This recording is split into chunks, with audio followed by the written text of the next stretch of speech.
meus queridos alunos, meus amigos e seguidores aqui do canal. Nós vamos tratar nessa videoaula de hoje sobre os primeiros conceitos, a aula 1 de cultura e sociedade, né? Um tema bastante importante, recorrente em prova, nos vestibulares também, no Enem. Então, o conceito de cultura, a cultura é parte desse fundamento do processo de socialização do ser humano. É através da cultura que a gente adquire os hábitos como vestuário, alimentação, a linguagem, a fala, a construção e a arquitetura das nossas casas, né? É através da socialização e da nossa cultura que a gente compreende quem nós somos, né? Membros de uma determinada sociedade ou de um grupo social específico.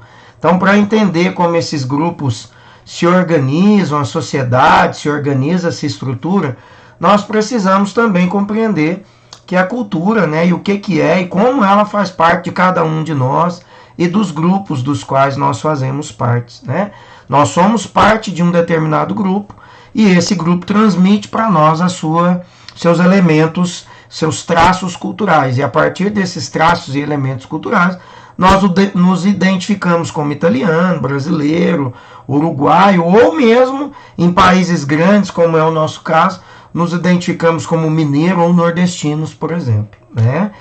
Então, a cultura é transmitida através da herança social, através do convívio, através do processo de socialização.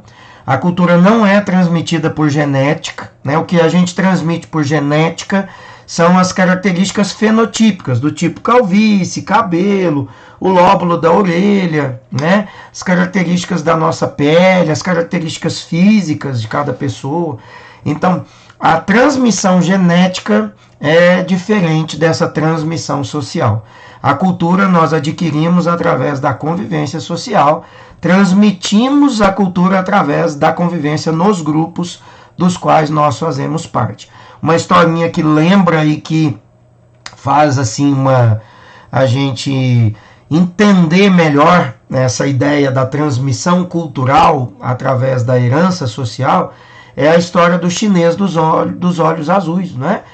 Conta essa história verídica que na década de 70 uma família americana viajou até a China, o aviãozinho, né, o jatinho desse empresário caiu na China, toda a família morreu com exceção de um bebezinho de 8 meses mais ou menos. Tinha lá um casal de chineses no campo, correu até o local da queda do avião, viu que o bebê estava vivo e criou a criança como filho deles. Não entregou a criança para as autoridades chinesas. Ficou com a criança, né? Essa criança de então hoje tem aproximadamente 54, 55 anos. Ela tem a aparência de um americano, mas vive totalmente como um chinês. Fala chinês, a religião, a maneira como ele se veste, a maneira como ele se estrutura. Culturalmente falando, ele é chinês. Ele só tem a aparência de um americano. Isso mostra que a gente adquire cultura através da convivência social.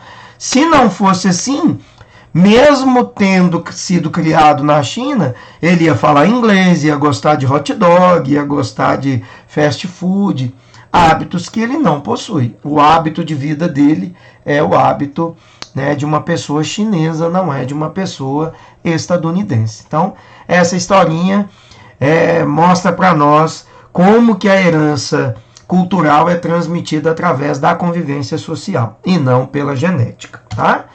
Compreender então, né, a cultura, ela compreende todas as totalidades das nossas criações humanas. Então, objetos como arco e flecha, um pote de argila, um pedaço de madeira que se torna um instrumento de trabalho, a tecnologia, a câmera, o celular, o iPhone, o smartphone, né, as casas, tudo isso é cultura. A linguagem, os valores, as normas, as danças, os quadros, a pintura, né, tudo isso compreende o arcabouço cultural, né, e são importantes para reportar para cada um de nós a nossa cultura, de onde nós viemos e como essa cultura influencia cada um de nós por vivermos num determinado país, numa determinada sociedade. Tá bom, gente?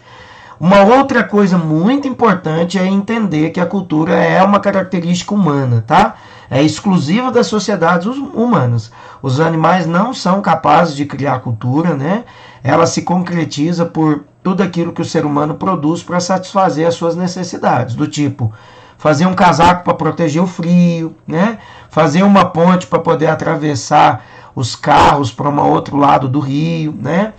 Para saciar a fome, ele planta, ele colhe, e boa parte dessas características os animais não são capazes de fazer.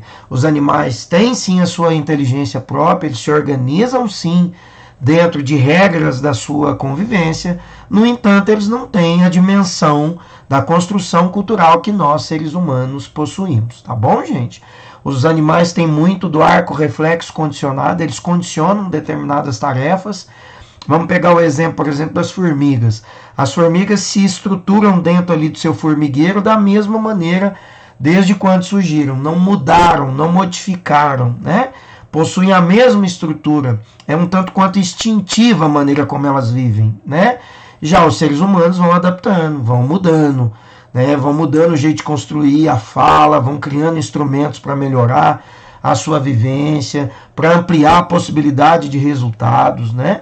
Então, somente os seres humanos são capazes de construir a cultura, tá bom? A cultura, então, é construída e compartilhada pelos membros de um determinado grupo, para outros grupos, para outros indivíduos. Então, a ideia da feijoada mesmo, né? O hábito da feijoada ou da galinhada, a gente transmite para gerações futuras. E essa cultura, de certa maneira, não morre, ela fica viva quando a gente a valoriza e transmite essa cultura para as próximas gerações. Então, dessa maneira, a cultura vai sempre sendo transmitida, ela pode ser remodelada em algum aspecto, mas de maneira geral, tradicionalmente, aquilo que liga uma determinada cultura a um povo, ela normalmente não morre. Então, a sanfoninha pé de bode no norte de Minas, né, o acordeon lá no Rio Grande do Sul, o chimarrão no Rio Grande do Sul, o tererê na região pantaneira, né, o queijo aqui em Minas Gerais, as bonequinhas de barro lá no Espírito Santo, a viola pantaneira. Então, são elementos que historicamente fazem parte de uma determinada cultura e a gente transmite isso para as gerações que vêm depois da nossa. E, de certa maneira, isso não morre, né?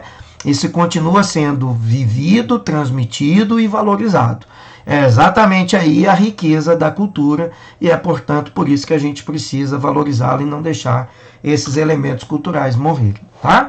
Ela se manifesta, então, através de valores, de símbolos, de normas, de ideologias.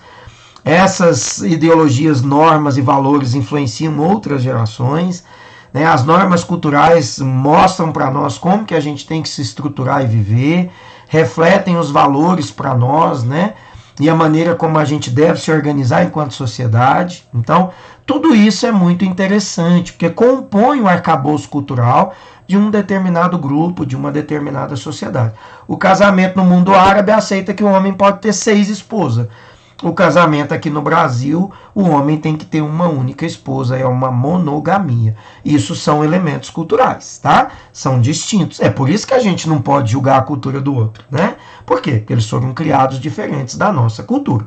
A antropologia é também uma ciência importante dentro do estudo da cultura, porque ela encara a cultura como uma totalidade de padrões, né? Apreendidos, vivenciados e desenvolvidos pelo ser humano. Os antropólogos hoje são importantes para mostrar para nós como que os povos anteriores a nós se organizavam, reconhecem instrumentos, reconhecem cantos, músicas, hábitos, né?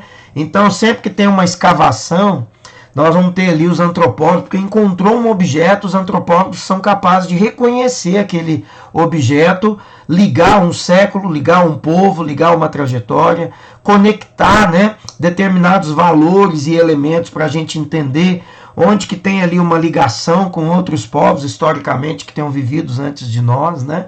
Então, a antropologia hoje é muito rica. Ela tem ajudado hoje a solucionar conflitos, ela tem ajudado a gente a entender melhor os povos, ela tem ajudado a entender povos depois de guerra, depois de conflitos, depois da pandemia. A antropologia já está estudando o comportamento dos seres humanos agora pós-pandemia, né? A pandemia ainda não acabou, mas nós estamos aí voltando aos poucos, né, à naturalidade da vida. E tudo isso que está impactando os 2 anos e meio de uma vida bastante restrita que nós tivemos com a pandemia do novo coronavírus, né, da Covid-19. Então isso também é um tema novo de estudo para a antropologia, mas é uma ciência rica, importante e que ajuda a gente a entender as culturas e os povos que convivem com a gente e que dividem com a gente esse planeta Terra, né? E por fim, falarmos aqui do etnocentrismo e do relativismo cultural. O etnocentrismo é quando a gente julga a outra cultura tomando a nossa por referência. Então, aí a gente olha para alguém e fala, cara, o que eles comem? Credo, olha o jeito que eles vêm. Nossa, que povo estranho, né? Então, esse tipo de fala e de atitude são falas e atitudes etnocêntricas. Elas não são bem-vindas porque são preconceituosas, são intolerantes, muitas das vezes desrespeitosas, né? Elas subjugam povos, elas excluem outros elementos. Muitas das vezes as pessoas invadem traços e elementos culturais de outros povos, então são desrespeitosos esses tratamentos e a gente não pode agir com etnocentrismo. Ao contrário do etnocentrismo é o relativismo cultural, que é quando a gente respeita uma cultura mesmo não concordando com ela.